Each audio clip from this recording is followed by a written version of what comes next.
We can always find the beginning of the show. This is it. Exactly. All right, read it. Exactly. All right. So just got this email that pops up. Hi there. I want you to tell me whether or not this is real, scam, whatever you want. Hi there. It's me again. My client lives in, city out of it, and would like your help with a home remodel, drawing and design project. The project is 4 miles from me. Please let me know if you're willing to chat about this project. So it goes further, and it says, budget unspecified. Mm-hmm. Love that. That's why That's great. Yeah, they want to talk to you good first. Start. Yeah. That's full project description. We're looking to remodel that will require major renovations, kitchen, master bath, laundry, primary downstairs bathroom, and a wing that will have a guest bedroom and bath, which will need a tear down. I'm not sure if they're tearing something down and building it back. Looking for estimates to draw plans. I'm surprised it didn't say blueprints. Yes. We need someone to draw blueprints. Please fax me your quote. How'd they get your email? Are you're moonlighting, aren't you? You haven't told me no that you're okay. First of all, you are right. Moonlighting. You're reading email when we're recording. Okay, so number 1, strike. All right. Number 2. Well, that's not moonlighting. That's just not paying attention to you. Yeah. What's new? But you've got to have an ad on Thumbtack or Craigslist or something, because you're soliciting actually for architectural services here, and you're getting inquiries. This is small firms would love this. You got to tell us how you're doing. This came through. I'm assuming, just seems like, BuildZoom. The customer success is built from, apparently they got in touch with me through BuildZoom. I don't even know what BuildZoom Somebody is. scraped your email from the Detroit AIA. That's what I'm thinking. But I will say that looking at the zip code, it's actually something in my old area. Oh, okay. So they're scraping it from the AIA that used to be. Yeah. Not the one that I belong to now. I don't like it when I use a web browser and I go to a site and it immediately says that this site has been involved, like a notification pops up. This site has been involved in a data breach. You need to change your password. And it's something like an AIA website, or I'm not saying that is, but this happens a lot. Maybe I should just navigate away from this. Yeah, just back. I can't hit back fast enough. Yeah, to get out of there. My favorite ones are when you go onto a website. You're looking for product data, and you can't even get into like this until you start like giving them your personal information. No. So apparently, I might have gone to BuildZoom to look for some product data. Whatever that is, you were there. Yeah, whatever that is, because you needed something, and you're the captive audience at that point. Although what I like about it is it's, hi there, it's me again. It's not hi there, Cormac, or Mr. Phalen, or Phalen Architect, whatever. It's just hi there, and it's me again. We're friends. We've already talked. We've already chatted. I mean, this is the second time, so you're more likely to respond this time, right? Because I'm. Yeah. Well, guess what, Mr. Should I say his name out loud? Yeah. Let's Mr. provide the Jack email address Cookson, too. Jack Cookson from BuildZoom.com. There you go. We're not friends. Yeah. Remind me who you are again. Yeah. Oh man. Well, if you need some entertainment, you might reply. Actually, what's even interesting, so here you go. The email is from one person, but it's signed from someone else. That's not shady, right? I feel even better about this now. Yeah. Yeah. Definitely inspires confidence. Wait. Reply all. Right. Is there more than one email address on there? How about this? It's like, hey there, it's me. Instead of it's me again, it's me. I'll respond back to them exactly that. Like, hey, it's me, y'all. Hey, so glad to hear from you. I have a confession to Gosh. make. I feel a little dirty here, Cormac. Do you know Oh, what yeah? I'm about to confess to you? Mm-mm. I bought a new computer. Oh, yeah. I feel a little dirty. I It's I bought a Windows computer. a Windows. So it's not just a PC. This is actually Hmm. a Windows.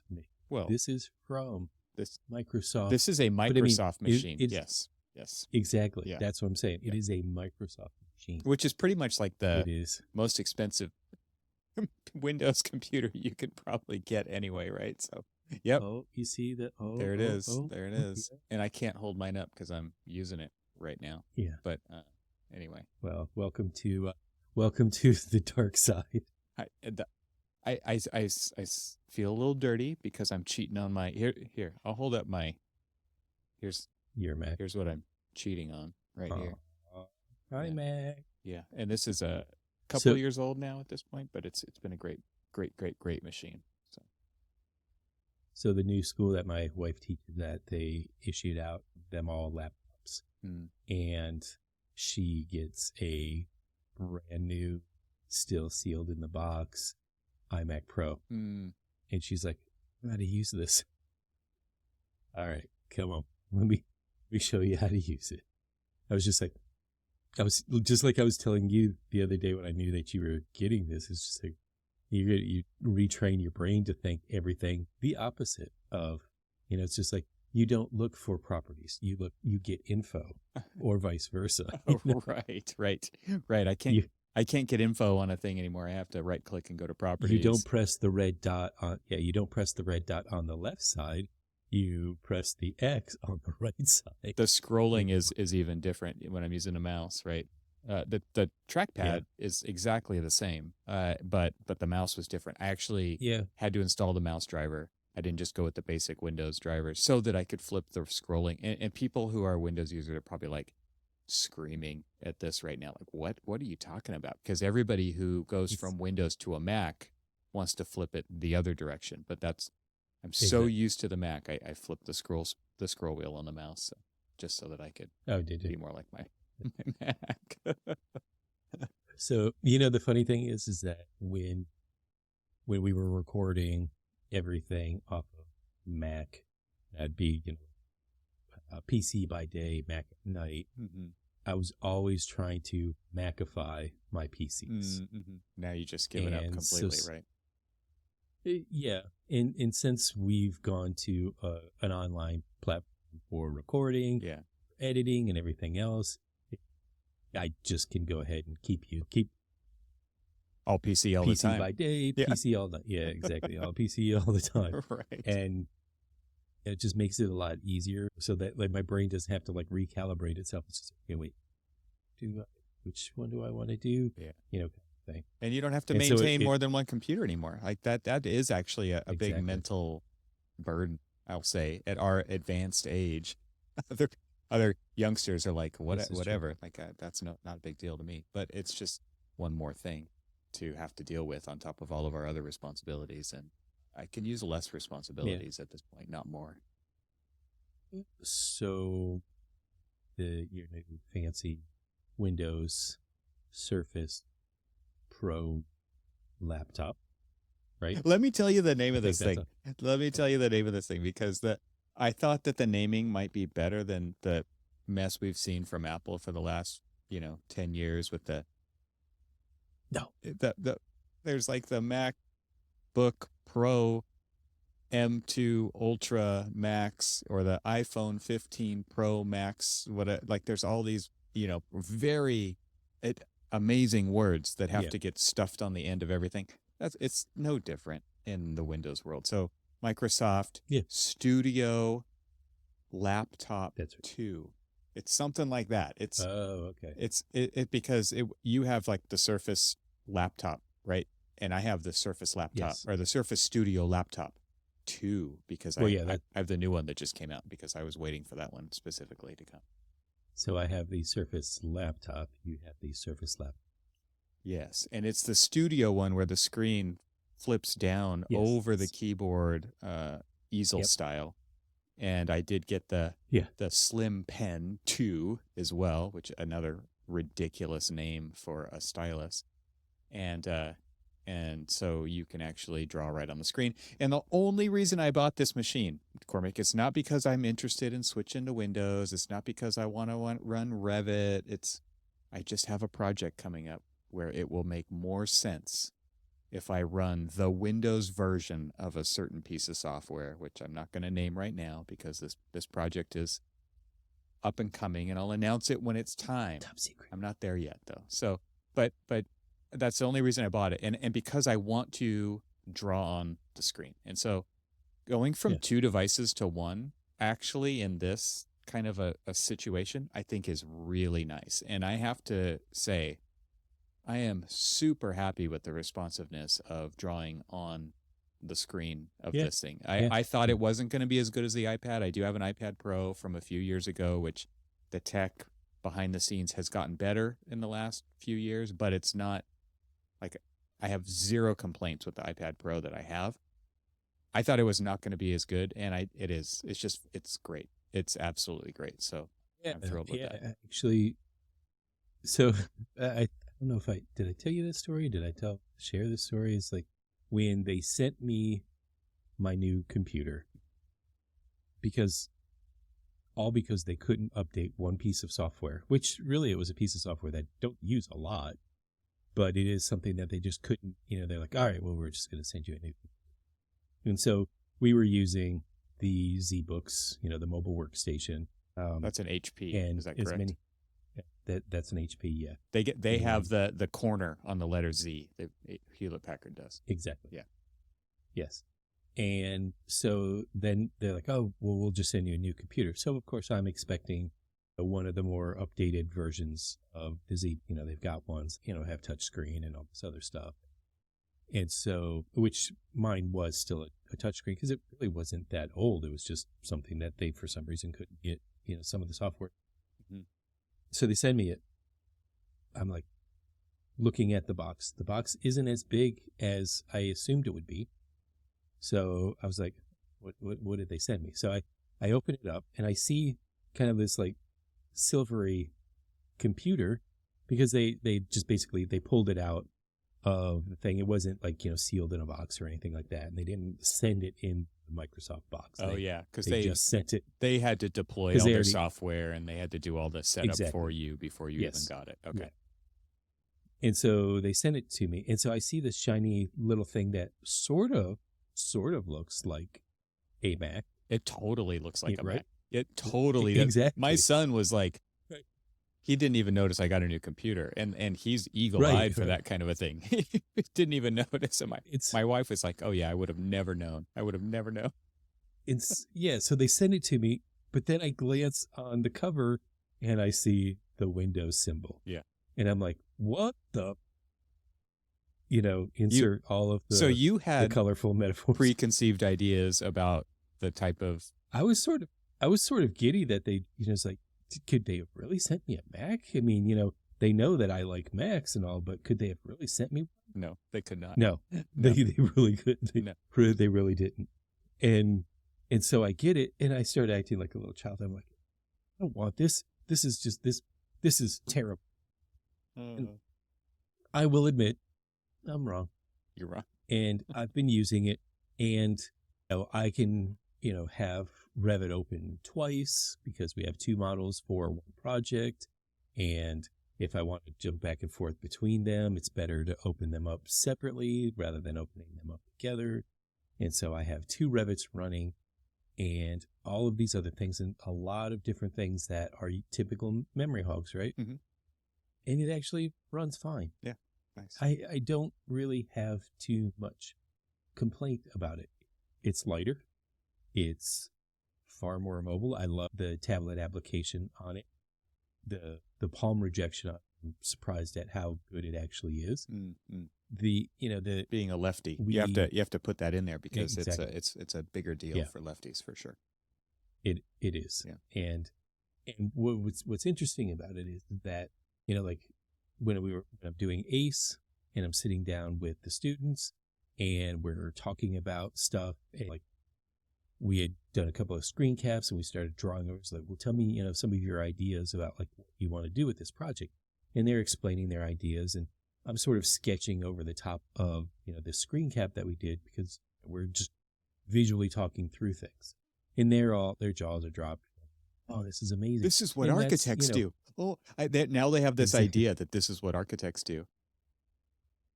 Did you tell them? Did you tell them they were going to be drafting toilet room detail? Like, yeah, door schedules. Yeah. So you said that you got what was this? The stylus, the Slim Pen 2 or whatever it is. It's like it's the one that it actually magnetically sucks under the front lip of the machine to recharge and find a home. Oh, yours does that. So yeah. I have 2. You have the stylus 2. Yes. I have 2 stylus. Yeah. Yeah. And flip the order there. I'm gonna do you one better. Pull it out, and if you can see, I can't see what that is. I'm like moving back because it's out of focus, but you need to get it closer to your face. Okay, so it's not my glasses that are failing me. Oh, look it's a little Duracell battery. It is a quadruple A battery. Oh, I did not know that there was a thing. I have never heard of a quadruple A battery before, but there is the existence. Because here it is right here, folks, live and in person. Look, it's the size. Here, hold on, I'll do this. It's the size of an eyeball. Captain Cormac, right there. Captain Battery Eye. And it's interesting because it's just a little teeny thing, but I mean, even this, it really is pretty responsive. It's quick. It's surprise. So. Yes, again, I would like to welcome you back to the dark side. Welcome. It is it's a funny thing going back, and I have to say, like, this machine is what kind of convinced me that this was even going to be an option instead of trying to figure out what I want to do in the future between an iPad and a MacBook Pro. I wanted it all in one device. I wanted to be able to sketch right on top of the programs I'm going to be working in, basically, is what got me to this situation that I put myself into. And so this is like a 2-in-1 device, right? Being able to flip the screen out and pull it over the keyboard and draw right on it, not rip the screen off. I know that some of the first laptops, the screen was actually detachable. This one is not that, and I think there was many flaws. I knew people who had that version and they never took it off. It's like it's novel in the beginning, and they would detach it and take it to meetings and draw their notes and stuff on it, but then you kind of wished you had the keyboard sometimes, or you needed to plug it in or whatever, and so they just ended up never taking it off again and not really using that functionality. And I thought, that's a really expensive machine to not have what you want out of it. And so this one, it just was convincing enough. It's a really powerful machine. It's to the nines on power. Obviously when you want to use all that, you got to keep it plugged in. So we'll see what happens with that. But that's the situation I'm going to be using it in anyway. It's amazing how a laptop is full on desktop replacement nowadays. Yeah. And as long as you use it in that, you kind of still have to use it in that. And that's what I think I'm going to miss most about switching. I don't plan on switching for everything, but the battery life on my MacBook Pro with the Apple Silicon, so it's not the old Intel chips. There is no comparison. You can seriously use a MacBook all day long doing whatever you want without plugging it in, which is incredible. But at the same time, you can't run Revit on it. because you can't even install Windows on them anymore, right? So you can't do a boot camp partition, you can't install Revit, you can't install really? whatever you want on the Windows side anymore. Hmm. So that's a downside, and that's really why I started to go back this direction. So we'll see how this plays out. But I would love to hear people's recommendations for, if they do have any, if they're using a setup similar to this. The only thing that I've really done for drawing is I downloaded an app called Snagit, which is a paid app, and it basically allows you to I'll do a lot more annotations over screenshots, which is what I need to be able to do in the future, in my future undisclosed project. So that to me is of course you could use the snipping tool and you can draw on that, but this one actually has a bunch of kind of like Bluebeam, a bunch of assets already in there that you can throw down, and it makes it a lot more effective as a teaching tool. And today I was having a conversation with somebody after a meeting. One of our clients, we were sitting in a meeting, we were talking about a couple of different things, and we were like, well, we're really not quite sure if we can get it to work. And, wheels were turning in my head, thinking about potential ideas and all this other stuff. Everybody needed to go because he had already gone long, and so I really got to go. So everybody goes, hey, can you guys, hang back for just a moment? Sure. So I was like, well, let me share my screen, sharing Bluebeam with the floor plans that we're, doing some alterations on. It might be an altercation too. It could turn into that. Depending on the cost, it could very well be an altercation. But so, they were asking for something that on paper, as we're looking through all the constraints, weren't quite sure we could get. And so I just triple out battery pens here and Bluebeam. Just started because for some reason, and here's where I get snobbish. Yeah. For some reason, somebody decided to do a Teams call. Oh, God, not that. Yeah. I'm sorry. I'm a Zoomer. You are. Because I could draw on the screen without having to worry about it. You can't do that in Teams yet? No. What? You can take a screenshot of something, then bring it up, and then bring it into whiteboard or whatever. Paint or white. Yeah. I was like, come on. We have now had 3 years of isolation and Teams call and Zoom calls and Teams. Couldn't Teams have at least just ripped that off? What they assume you're going to do, I guess, is use the Microsoft Whiteboard app. Go back to work. Screen share that. So yeah. But you have to have a separate camera if you want to use this device and do that, right? If you want to stay on camera, right? Because the camera's in the screen that you're going to be laying out flat and drawing on, and so you're going to be looking at the ceiling. It's like pointing. Right. Exactly. Here, hold on. This is the same company that makes all of this stuff. They make all the software and the connective software and the hardware and the operating system and everything. You'd think they would kind of figure this out. They make this laptop that you and I are talking about right now. Right. And there's just the one thing is look, there are some quality things about Teams as a inner ecosystem. Kind of you got to use the right tech word here. Sure. Okay, so it is a good ecosystem for things, and Teams is purely about let's have this conversation and stuff. But the thing that I love that is absolute value, and as an architect, you got to put the asterisk. As an architect, yeah. As an architect, sure, because I was about to complain about some of the fun meetings and stuff that we've been having. It's just okay if you're sharing your screen. Mm-hmm. I can draw over the stuff that you're sharing. Mm-hmm. All I have to do is hit the annotate tool and start drawing over. It's like, oh, well, what we do this, and this, and just sketch over the top of it. Super call cool. It done. Yeah, beautifully perfect.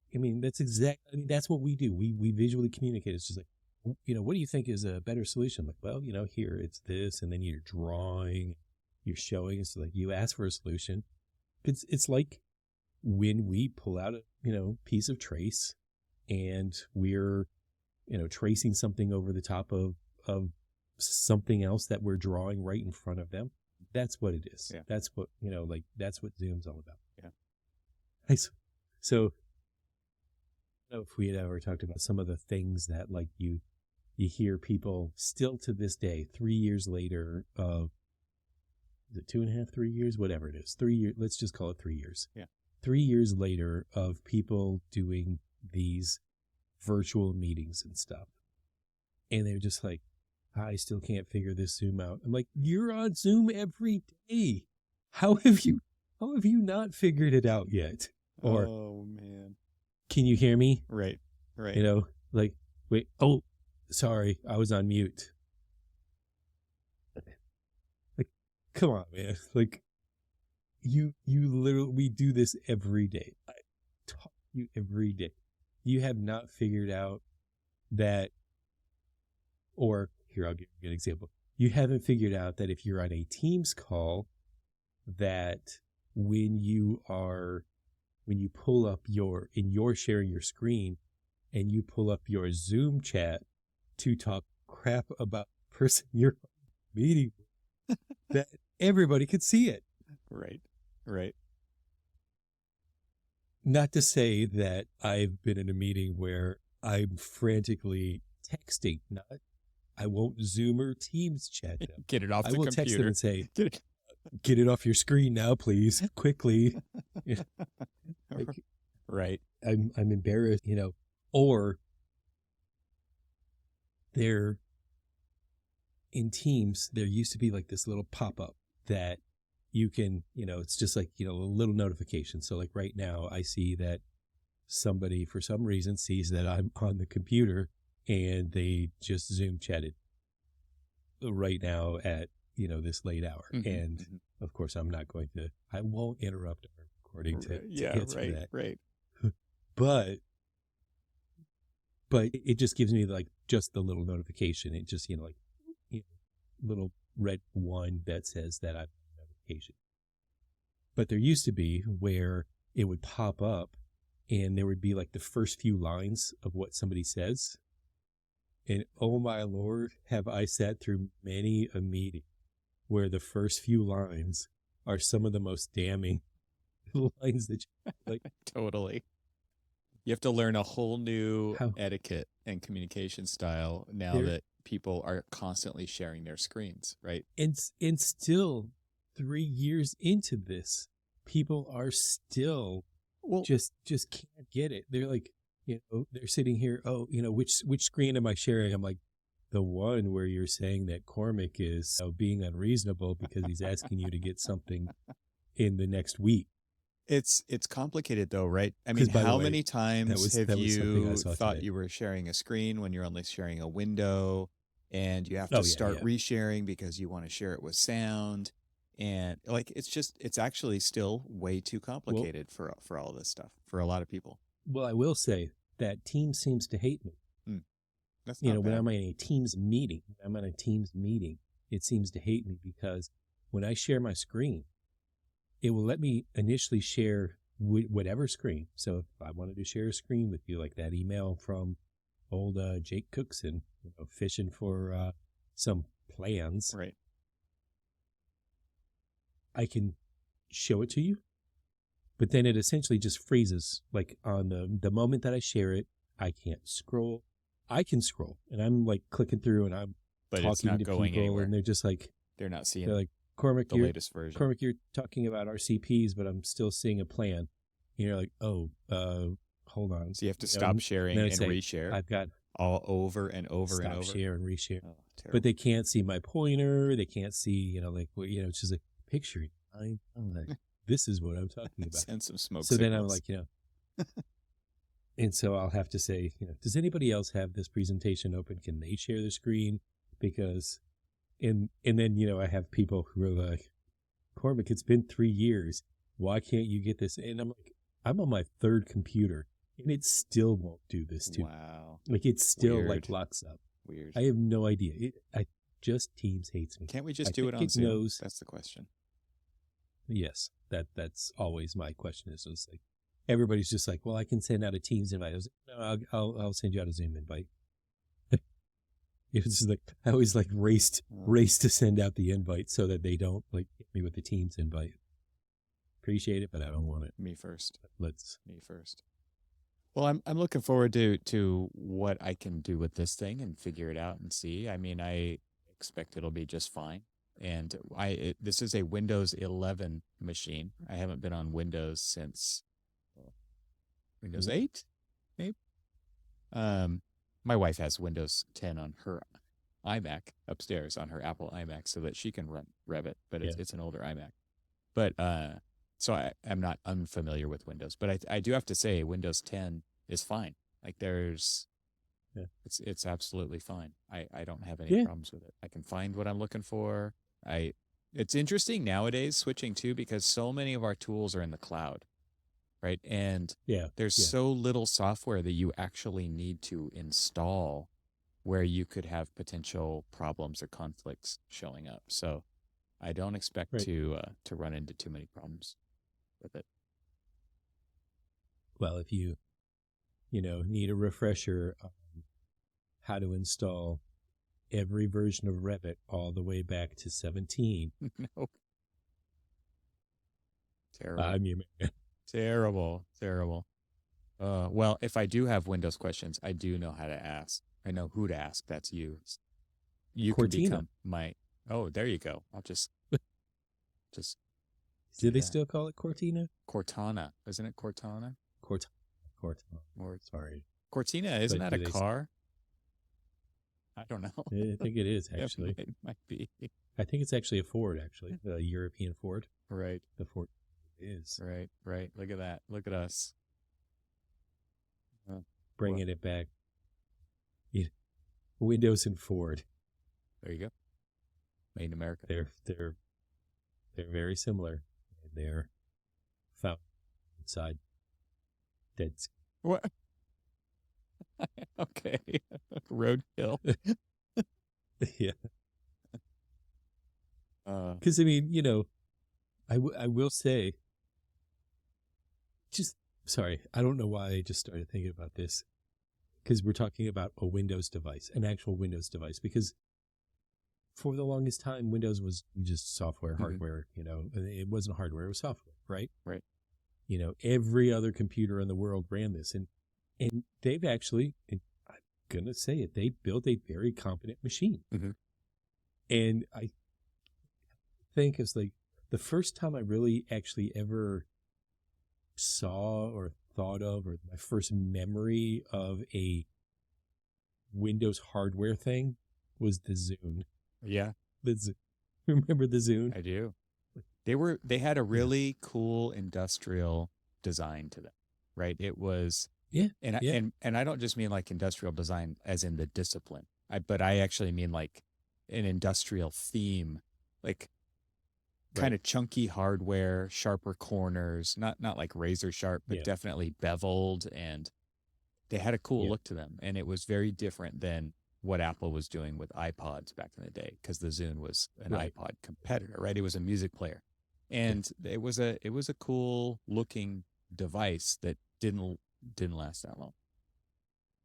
It couldn't compete. I mean, everybody was probably so invested into their iTunes store of all of the different things, their iTunes music, or they downloaded a CD and loaded it into their iTunes and stuff. And we used to do that. Yeah. Yeah. Well, and when Apple put iTunes on Windows, I think that kind of sealed the deal, right? For the iPod to be the, Yep, exactly. Yeah. It totally. Right. And then it was like the Zune next generation was the Windows Phone, which again, carried a very similar design sensibility to what the Zune was, and was just, I don't know, it was, I don't know how well they worked. I was never actually ever touched one, but the thing that just amazed me is that exactly. Keep that they away didn't from look me. that bad. I mean, if we're judging things on looks, I mean, yeah, they really were. Yeah, and then they kind of stayed away from hardware except for the Xbox, right? That was really their hardware division for the longest time, and then they started getting back into computers. And we actually in the studio when I was at HMC, we had one of those Surface Studios, the big one, the big Yes. Yeah. 27, Yeah. 28-inch screen that would all in one computer that would pivot down and Yeah.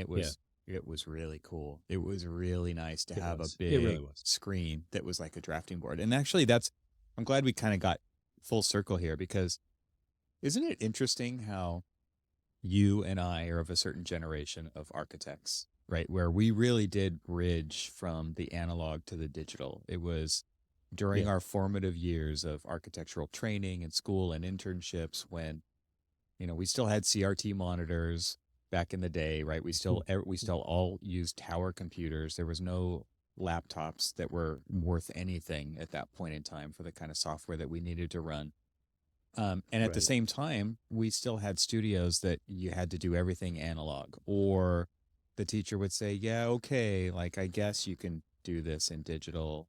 We'll see how it turns out. And we had to kind of pioneer presentation techniques. We had to pioneer, how do you Right. get this drawing out of the computer onto paper, when everyone else is buying a big sheet of Mylar and they're drawing it by hand, and it's no big deal to just draw right on the paper. If you're using a computer, now you have to solve that problem of like large scale output. You have to find Right. somebody with a pen plotter, or find somebody with a large inkjet printer. And then if you wanted to go to reprographics, you had to solve a lot of different problems that the teacher, Right. no one was there to guide you. Right. And so now here we are Yeah. with these dual purpose machines where we still want to draw by hand, but we need to communicate with somebody on the other side of the planet. And so you could just draw it and take a picture of it and send it. But we all know going through the drawing process with them watching is a completely Yeah. different level of communication.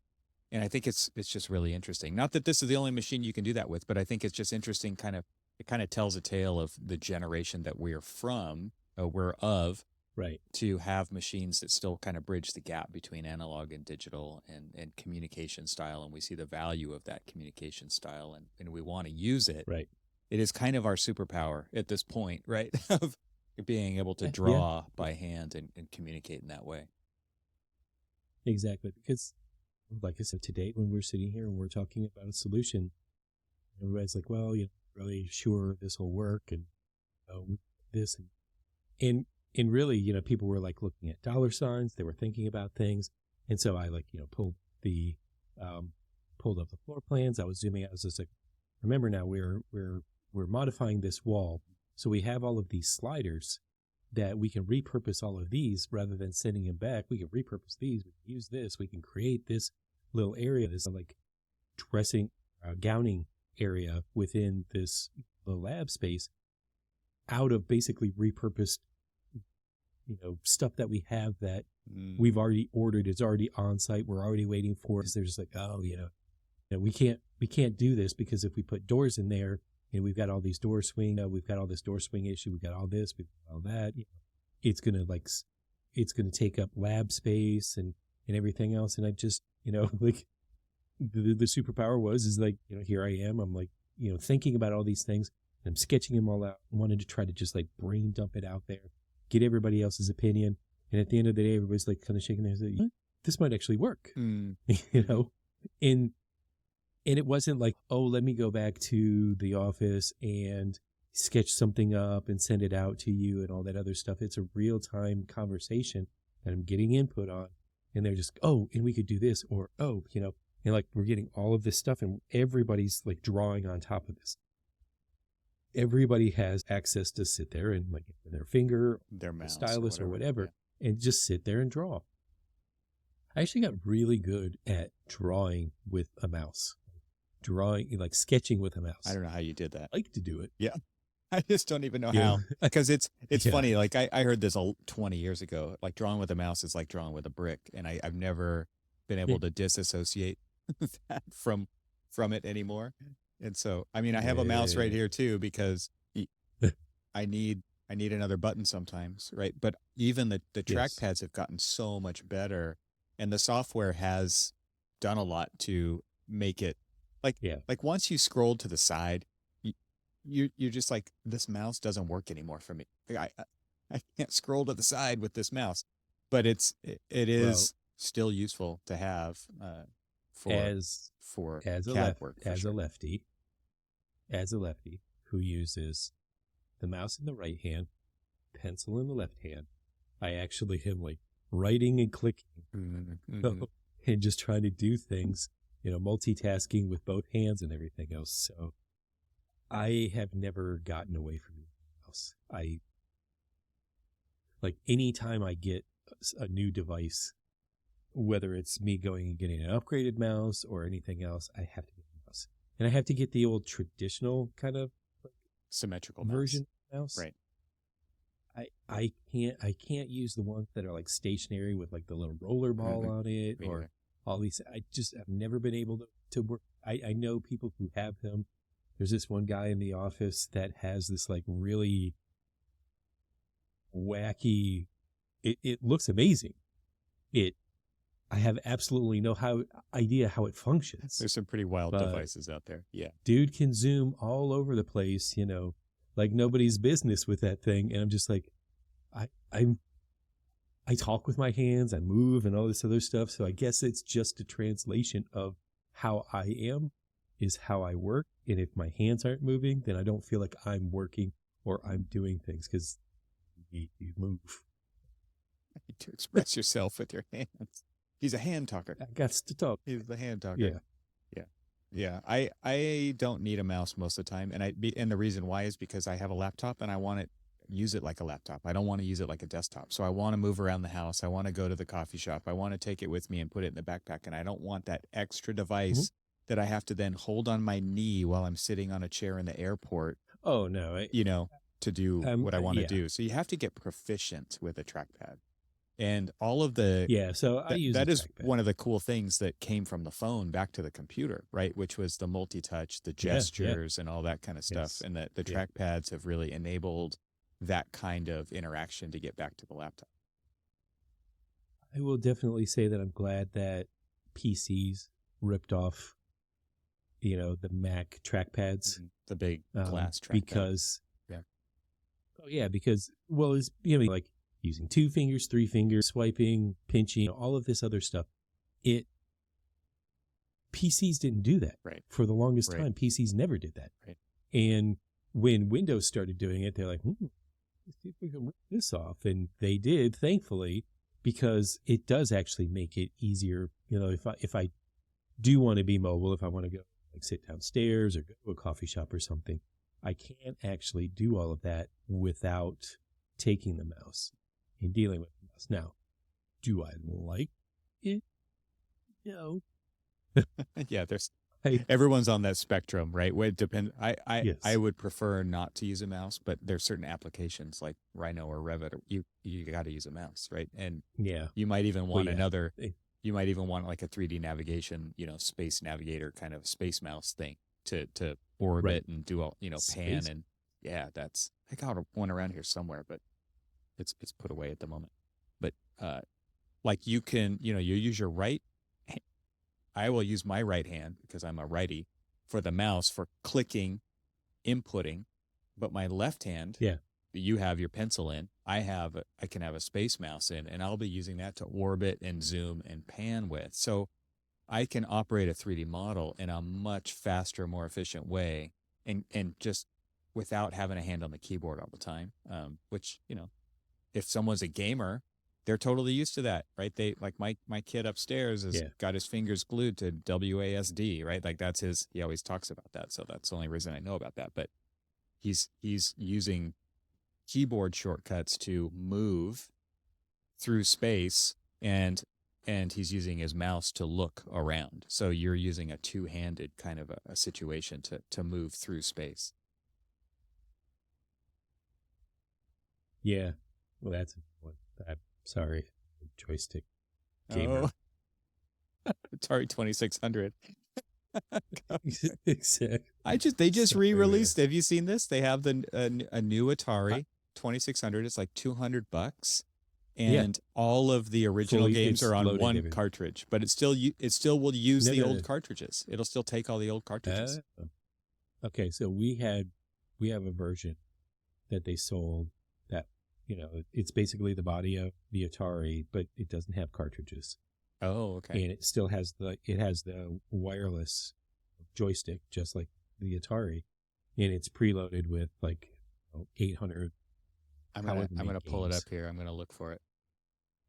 Atari 2600, like a reissue.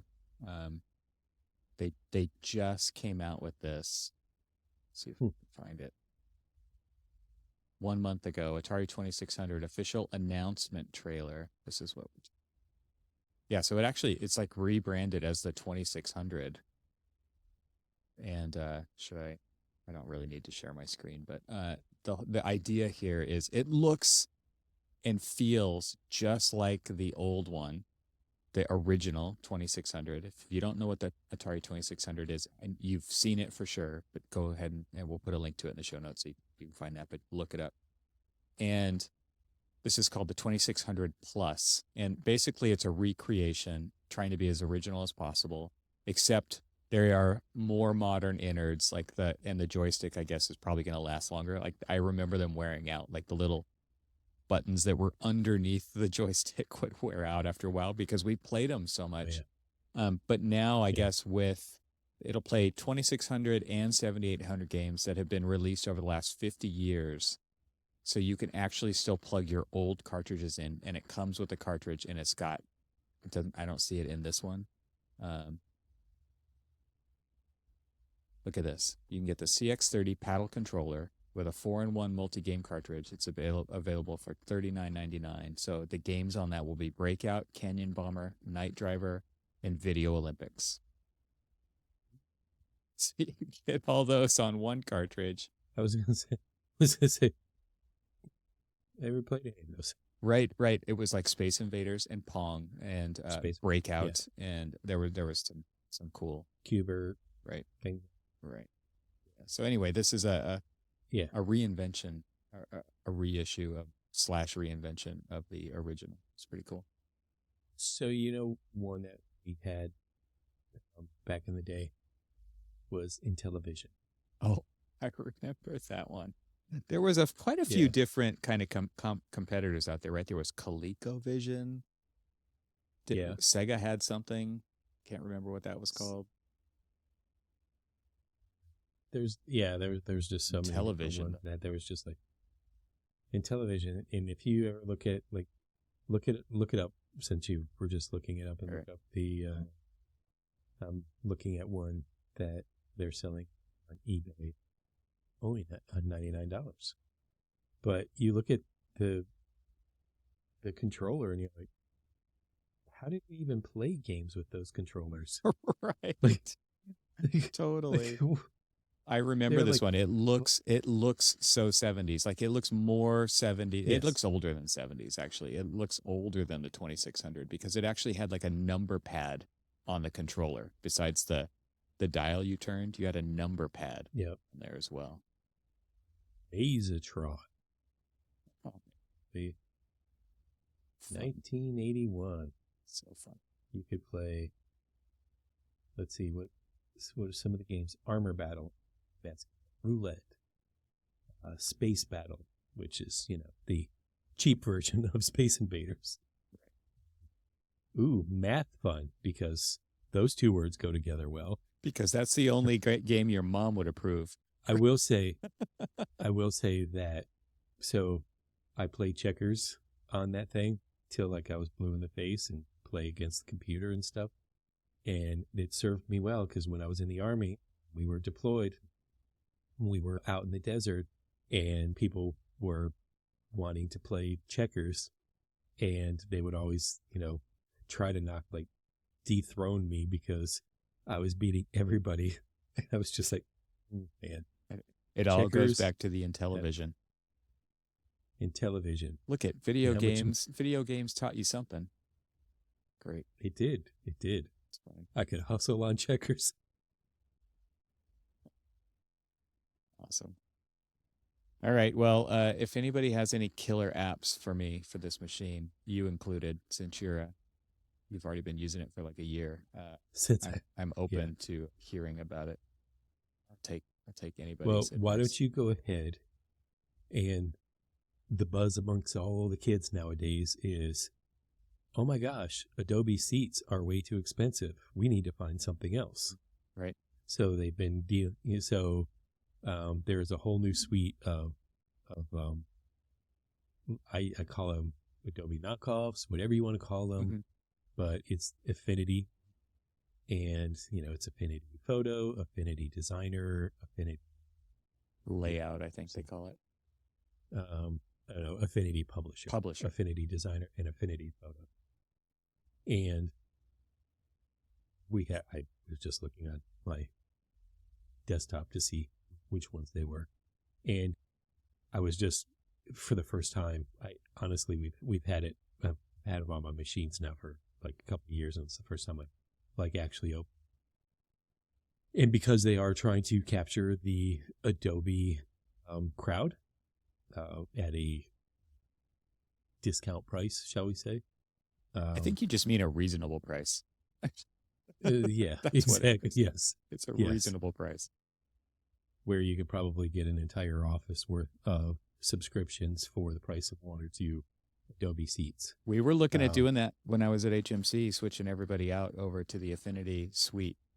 Affinity Publisher wasn't out yet, it was out, but it couldn't read InDesign files, and I still don't think it can, but It can't. No, it can now. can it? can now. Okay. So, Yep. man, it's way cheaper. And I of mean, course- these firms are spending And- hundreds of thousands of dollars a year on Adobe, and it's insane. It's way cheaper. Yeah.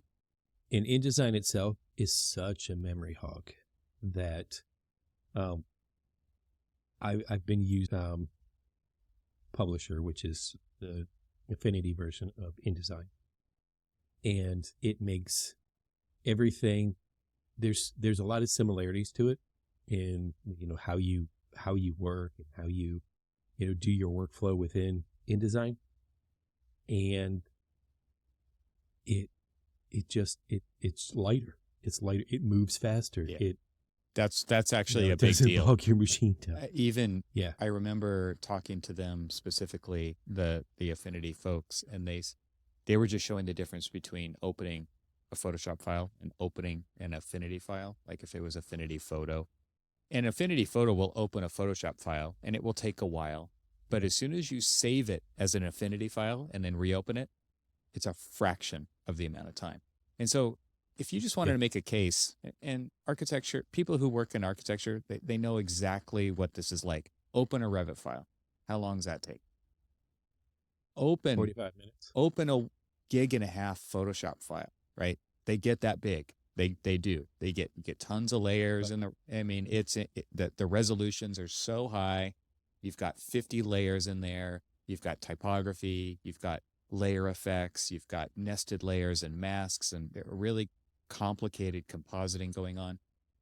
How long does that file take to open? Multiply that by how many people open how many files a day, and tell me how much time you bill for time, right?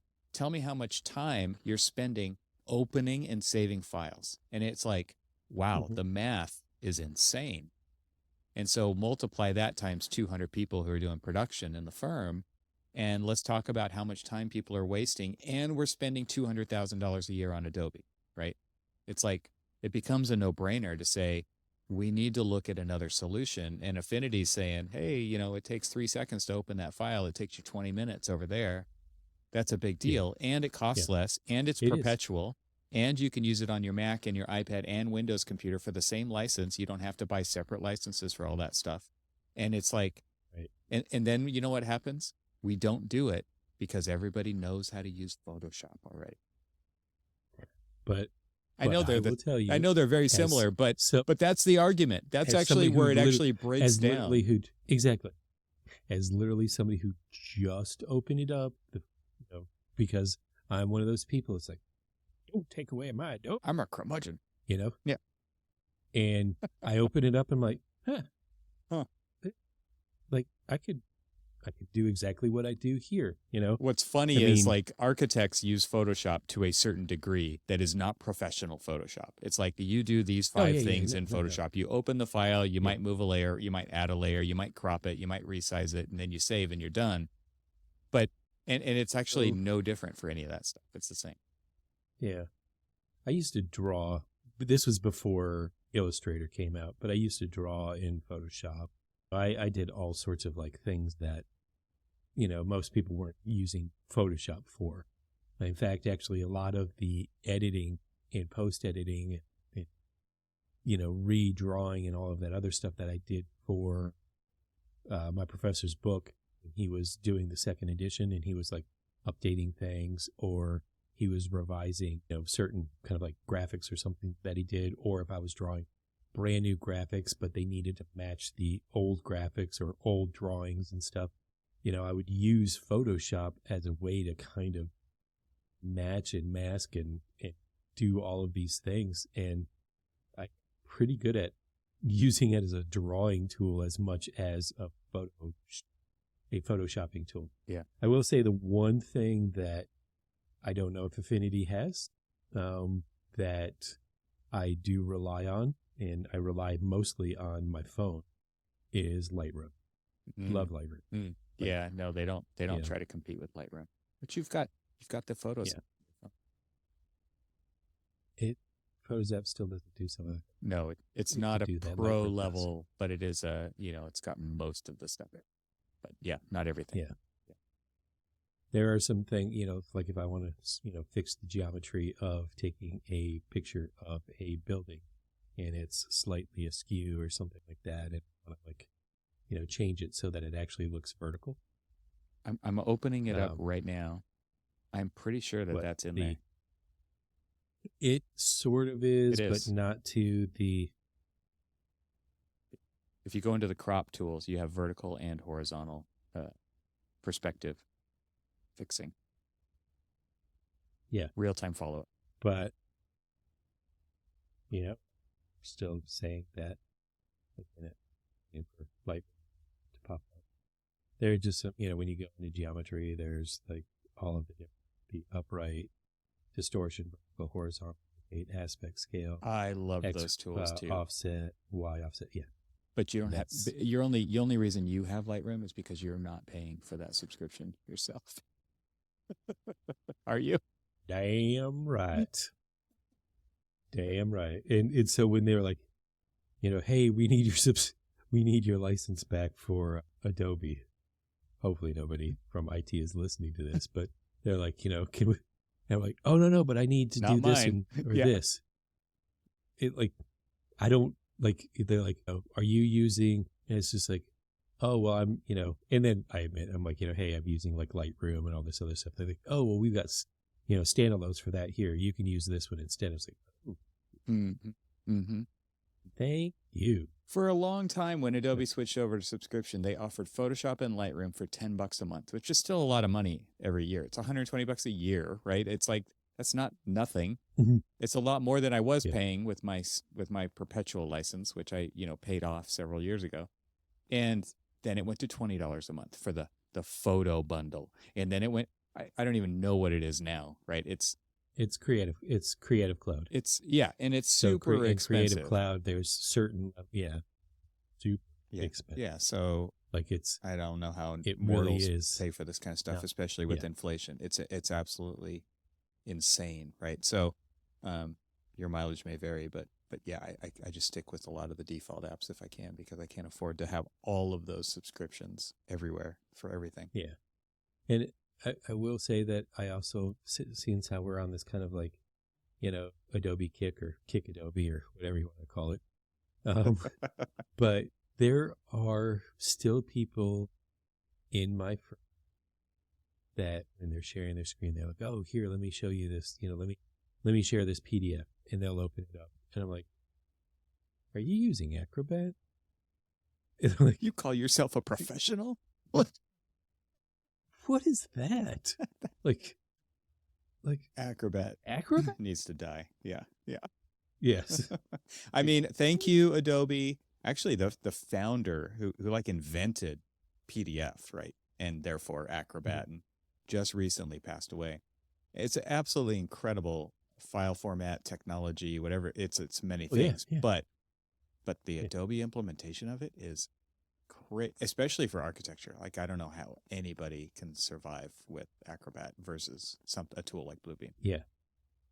Well, I will say that, it's funny is that Acrobat is trying to be like a Bluebeam Light. And I'm like, I don't want it to be a Bluebeam Light. I was like, there's so many things like add-ons, toolboxes, all of this other stuff that I can do. There's so much stuff. Yeah. Like, please just stop. Well, you're a Like, professional you've served your PDFer. You're purpose. at the point in your career where you are a professional PDFer. Like you email, you PDF, you Zoom. That's basically what you do on a computer at your stature and position. At my age. Your role. Yeah. I didn't say that, but you did. So I'll roll with it. But yeah, I mean, it is interesting, right? How you go from these very technical CAD, 3D modeling, rendering, visualization, spatial, all that. You become a professional PDFer at some point. Is there you need a merit badge in that, sir. I was going to say, is there like, it's like certification, Cormac, Phalen, AIA, comma, PPDF? I think you could just put .pdf after your name and people would know. There you go. Yeah. I like it. Yeah. I do that. All right, I'm hitting stop. That was good.